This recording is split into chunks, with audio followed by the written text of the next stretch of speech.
You're getting a double dose of driving with Auntie today. Yeah, I'm leaving Mom now and heading home. All right, Roger, I'm coming home. I'm coming home. That's my contractor. I'm more like a brother now, family part of the family. You know, I'm coming home. And if you were following me before, you would see I've got a surprise plan for Roger and the workmen then too. I'm excited. See when you have it, especially if God lays something on your heart, right? And you purpose in your heart, you want to do something good for somebody. You feel so good about it. Yeah, especially if you're able to do something, as I said, from the goodness of your heart, from a good place, a pure place. In other words, that you genuinely want to do it. You desire for the person's good and the happiness you would bring for that to that person by doing that.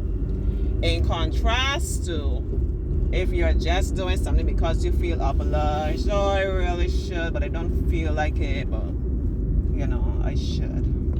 Yeah, it's a really big difference. So for the third time, don't get tired of me if you watch the other videos. I stopped by Mom. I just wanted to give her a little love up. I took some coconut water for her. And it was not my intention to stop and spend a really long time there. But then I was inspired while at church, you know, to not just give her the coconut water and a little hearing, but all the time have my mind beyond. I need to get home because the workmen don't need me to be there, you know. Someone should be home, but even in the absence of that, they know what they do and they get home with it, and they're not the kind of workmen that you need to be peeping behind. Praise God for that one. They are so wonderful. But I didn't spend much time home there with them yesterday, so you know, I said at least let me try and be a bit more present today. Nevertheless, yeah, I did sound service with Mom. We sang 6 songs and we talked about what the song means to us, and we encourage others, and I could really not only see but feel what that attention did for Mom, as I shared. Probably did more for her than any medication she takes or, you know, anything like that. Really encourage her spirit, and I love to see my mom shine, which is the real purpose for me coming back again to talk with you now. Because while she was sharing and she was saying, how did we get on the topic? But when we finished our sound service and I had stopped the video because she went on and she was sharing a bit about, she remembers when she used to go to church and it was so wonderful, but then there was a particular person who didn't really appreciate her. So you know, Auntie had to cut that video because Auntie ain't about that. Not all videos. Yeah. Mom must be allowed to vent and express her feelings. Nothing because persons are old and you reach a certain age that you don't feel affected. You know, she still has feelings. We don't stop having feelings at a particular age. So then she was saying she's so glad she decided to give her life to God and how good He has been to her and so on. And even when she used to go to church, she's not physically able. She can with some effort, you know, but with her arthritis and so on, I think she'd be hard pressed like to get out for the time she needs to get out. The hour that church is held at her church and so on. And you know what I'm going to say now, which brings me to another thing. I think like some priests at churches and so on, you need to do a bit better, like visiting your settings and so on. I'll leave that there. I could say a lot more on that, but I'll leave it there. Yeah, just challenge yourself to see if you could do a bit better with that. It means a lot. And yeah, I think you should do better. So Mom was sharing on God's faithfulness and how happy she is. She has no regrets and how much she enjoyed going to church. And then she went on saying like how she used to sing in the choir, she would get involved, you know, so that she might read a lesson or read the prayers and so on. and she like when she would be in like church army or something, they would have these services. But you know, sometimes certain people would be involved, and you would find like time might be spent like it might tend to get a bit gossipy, for lack of a better word, and he's keeping it real. Yeah, it goes like that. And then she said, even a particular person she was fairly close to, and the person came and told her, the rest they say that how you to start with an accent. I was kind of amusing, but yeah, at the same time not.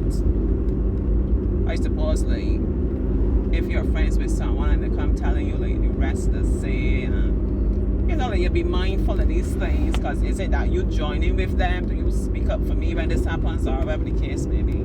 We don't know how it went down or it goes down. Yeah, and then aside from that, I think sometimes using your judgment too. We don't need to even share this with this person. Is this like something that might cause the person harm, or you know, that they really need to be aware of, or can I just sometimes walk away from a conversation, or speak up and leave it at that, or whatever the case may be.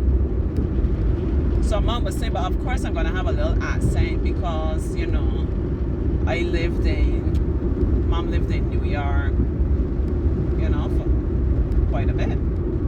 We were talking about that, I think, out about 1973 or just after. Yeah. Mom just turned 91, so you get an idea of the age.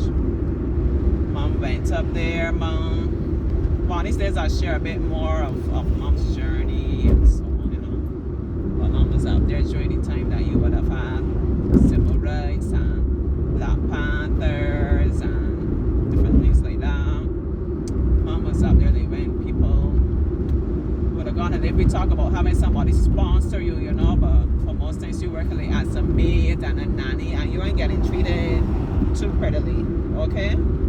You sucking soul, as we were saying in the Caribbean. You putting up with things because you know you're working towards getting your green card or your citizenship or whatever it would have been at that time. You put up with some real maltreatment.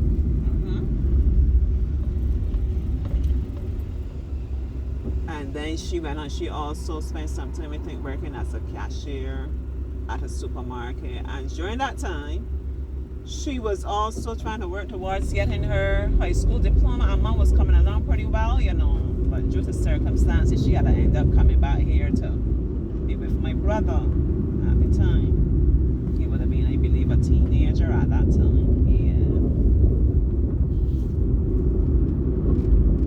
Well, of course, mom normally talks about that as if, you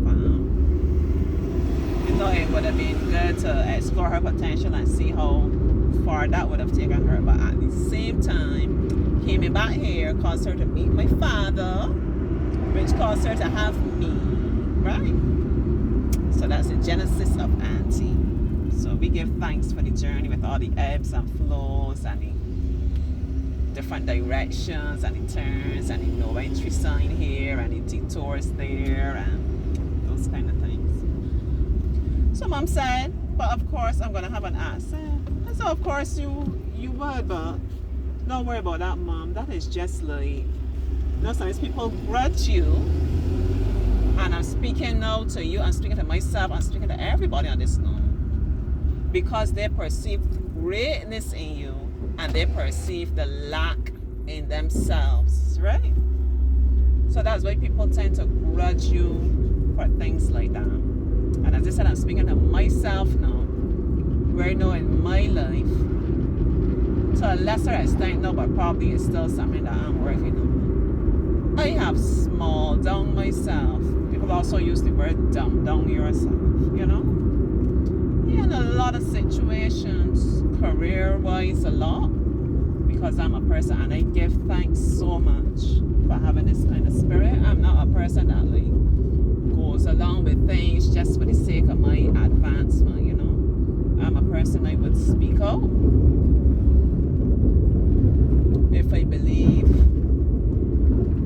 once again, in either direction, we're doing what we shouldn't, or we're not doing what we can. And I don't do it in a disrespectful way. I would try always to keep balance, you know.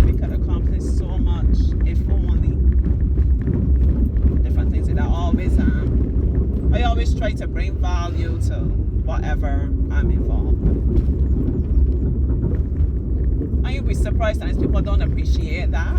What they would appreciate is for you, as I said, to be like the herd and go along with things, massage their egos and so on, and speak behind their back.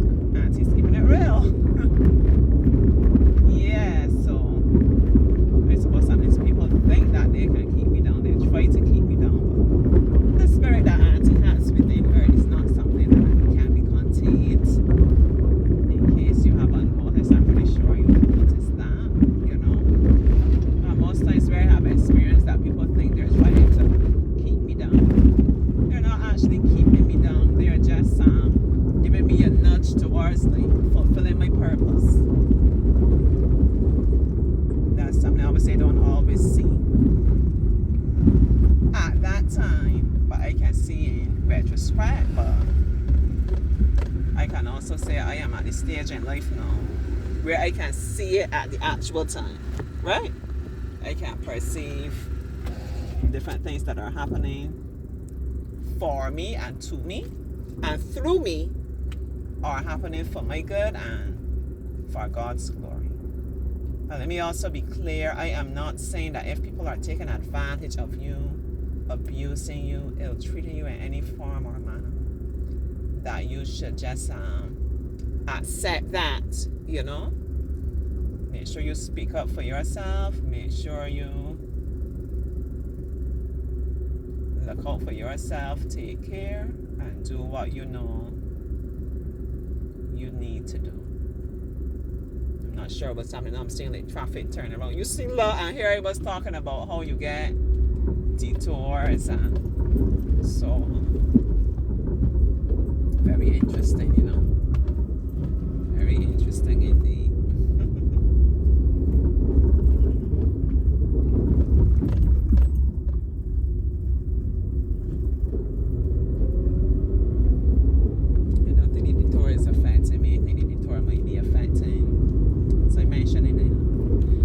Video early this morning, there was a fire reasonably near to me last night, so I think that's really what the detour is about.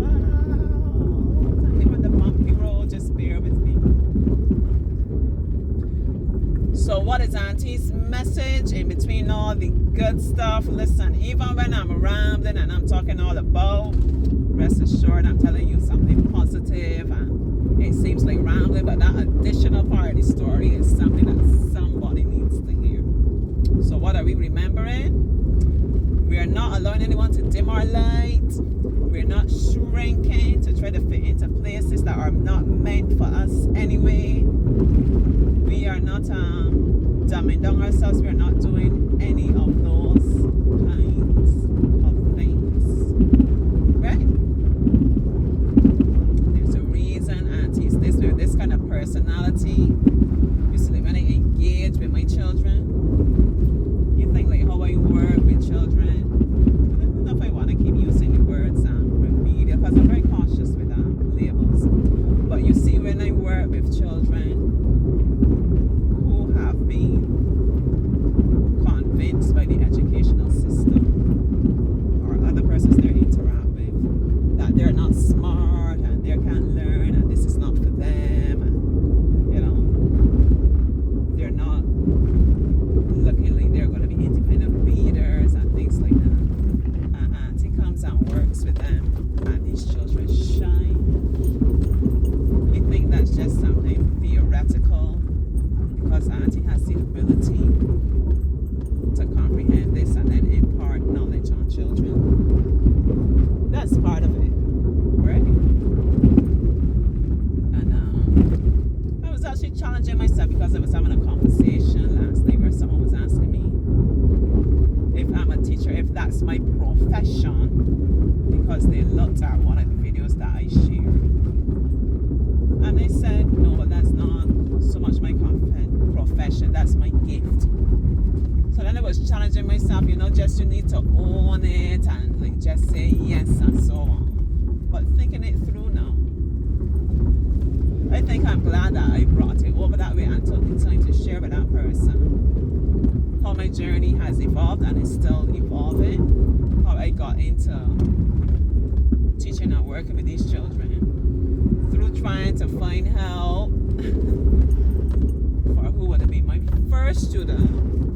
Cody Bear, Cody Boo Boy, I love you. I was initially trying to direct her to a friend of mine. Hi, Tampa J, yay. But it wasn't working out in terms of transportation, whatever other logistics for Cody to get to Tampa J to do the lessons. I said, well, hey, I have a brain, I have understanding. It's convenient for me because for sure I was seeing Cody, at least twice a week anyhow. Through our common interest in athletics and so on. Why don't I try? And I talked to Tampa J. He was like, but Jess, you don't need to go to teaching school. You don't need to have this and you don't need to do that to be able to make an impact in her life and help her. You have a brain. You went to school, you did English, you did maths at school, especially English, you did up to 8th level. You learned some psychology at university. You like believe in yourself. Don't think less of what you have done. And so I'm so glad that he told me that and challenged me in that way. So you see, it's always a blessing and very important to have people who can see the value in you and your ability and speak into your life. No, I wasn't seeing it at that point in time. I thought that I lacked something. But I don't lack anything in Christ. Point is, I'm willing. Good intentions, and Cody went on then when she did her common entrance exam.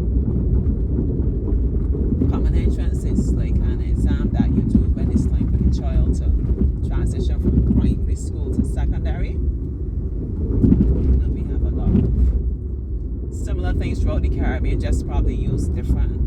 It's probably just called something else. Yeah. And she went on, she got her prize for being the most improved student. I was so proud of her because I always knew that she was capable. So on reflection, I'm glad I took the time to detail my journey. I really went in it trying to help because I saw a need, and then I ended up working with another child too, trying to help the same way. And then when I did that, because I went in with that intention, as always, I want you to be mindful of this. It will work out that you will attract persons who need you and persons would start approaching you. So one person approached me, that led to 2 more persons approaching me through that one person. That was 1, 2, 3. And then through interaction, I probably worked with 2 more. Yeah. 4, 5. And then I had a case where I saw someone as my sweet Jokai. Yeah. And from how I saw him interacting and how he is, I knew that he's someone that would really enjoy the way that I approach things creatively, emphasizing art and music, allowing the child to have space to play, to express themselves, And Jokai has grown so much in confidence. Jokai is now getting like 80s and 90s in school. Yeah. And then through going home at Jokai for play date time, because you know that what Auntie's doing is so much more than schoolwork ABC 1, 2, 3, It's real connection, nurturing the spirit of the child, feeding their spirit as they feed mine. I often say they come to teach me more so than I come to teach them.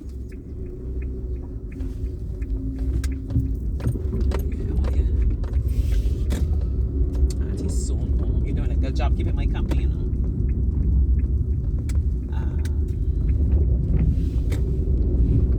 Yeah, so that led to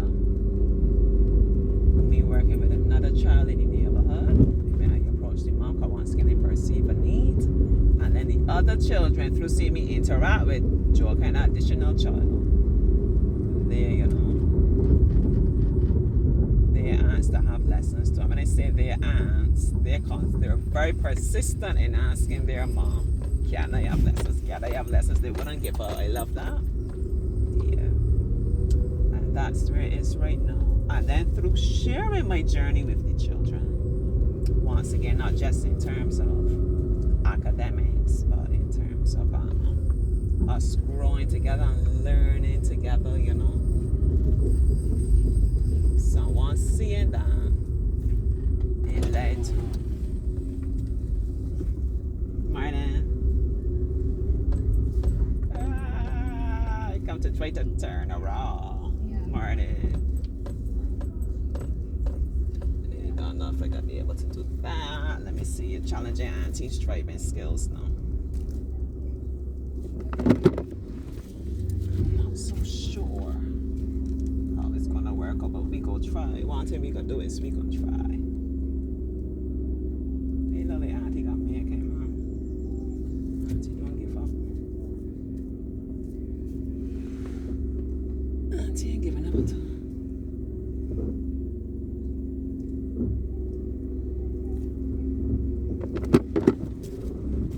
If we don't make it, I'll just turn and go again. But it's looking to me like I'm making it.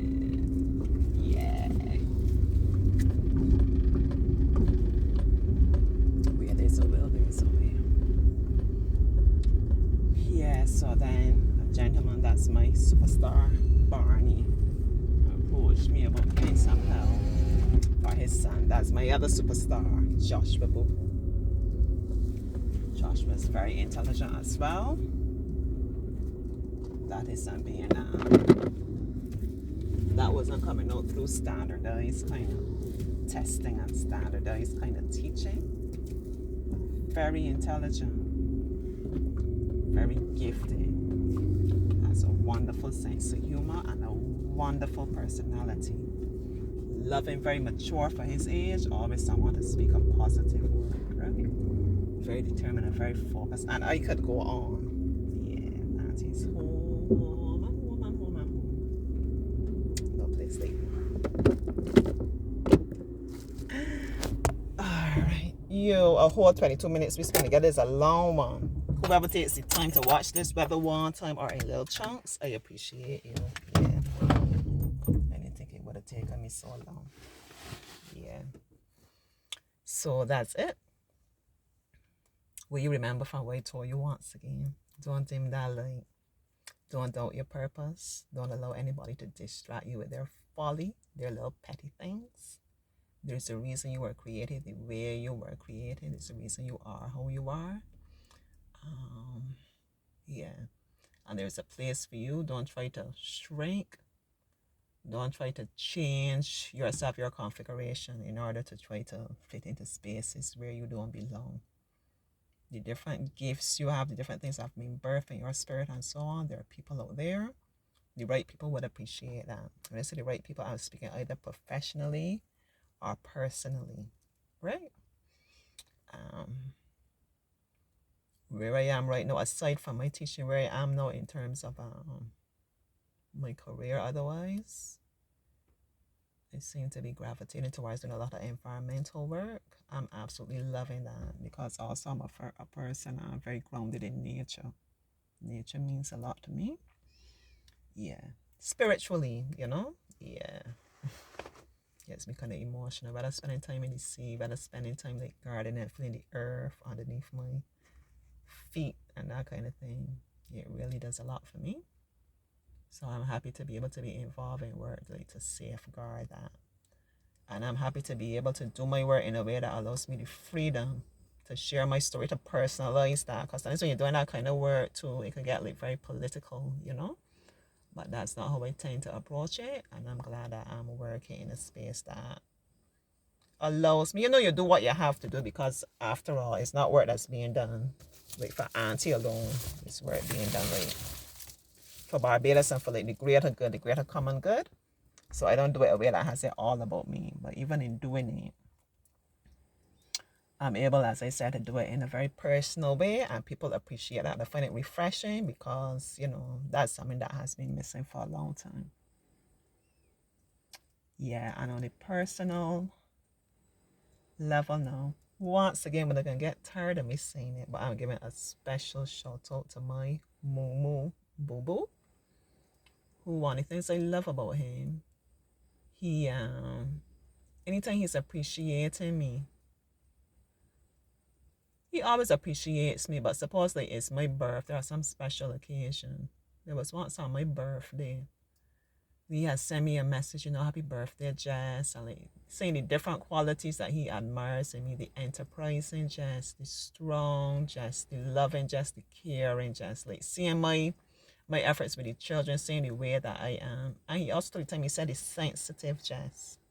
And I'm saying that with all the intention in the world, because sometimes we think that it's a weakness to be sensitive, especially in terms of our young men, but it's not. It's actually a very beautiful thing. Yeah. Trying to put up the sunshade. They ain't doing a good job with the one hand.